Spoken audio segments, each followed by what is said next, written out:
by chance. We actually sought these investors. New Leaf Venture Partners had ex-head of Glaxo's R&D. When I was working on Advair at Glaxo, he was the head of R&D. He knew what we were solving. Claris, ex-head of Genentech's business development, tremendous business judgment in Nick Simon. Jim Nidell at New Leaf, Nick Simon at Claris. 5AM, Jim Young, who was at Elza, one of the best drug delivery companies ever in the history of pharmaceuticals. All three of them brought their experiences and their capital. And even though we raised $15 million, they had committed $65 million to us. And that's what saw us through the economic downturn back in 2009, because the company got going in 2007. And then we added a fourth investor, Vatera, which is a $1 billion+ fund in New York, which had the ex-head of Schering's R&D. So when you go out there and start a company, think of your investor pool carefully. Smart money is always better than any money. You know, that's very important to know. You got to have your financial mission aligned with your company's mission. And that's what we did well. So we raised $167 million just from these four investors. 167.5, that's also important.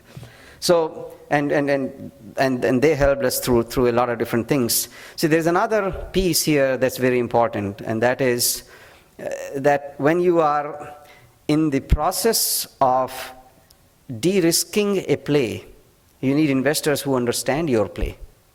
And Pearl, when it spun out this technology and felt that it could solve this problem of this inhaler, it turned out that the technology actually didn't work. You know, because the drug was incorporated into those porous particles as molecules, and the molecules were coming out and forming huge crystals. So I'll tell you that story in a moment. And the third thing we did in terms of building the company is that we initiated an exercise in discipline that was very valuable. That came from my third teacher, Mir Imran. We knew that we were against big companies who were already ahead of us in the race. You know, if this was a mile-long race, they were already in the second furlong, and we were just starting off the gates, those who know horse racing. So this was really important, that we needed to catch up with them and hopefully beat them. So we had to have a daily sense of urgency, which means we needed to be working fast with jetpack, with a lot of discipline, you know. And this came with a metric in the company that was daily burn. You know, I used to use the numbers like, we are going to be burning $5,000 a day this year, first year, $10,000 next year. You know, that gave us a sense of urgency on a daily basis, that the money that day is gone, so you need to create value on a daily basis. $1 billion value doesn't happen overnight, it happens on a daily basis, hourly basis.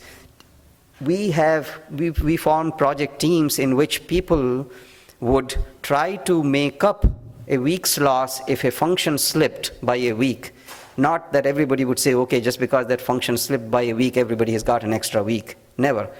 Still to date, under AstraZeneca, when we are spending $500,000 a day or more, we still have that discipline. Our teams still, you know, fight over days slipped in Gantt charts. That sense of urgency is still there. And that comes from only one thing, which is, we know the patients are dying on a daily basis out there.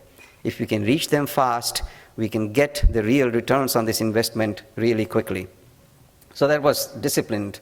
And then we got around to development. So I'll get into science a little bit.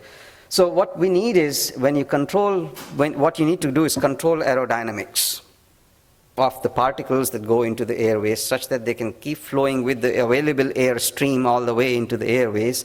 And that comes with trying to combine chemistry, physics, and chemical engineering. You can form these particles that look very unique, all the way to resinous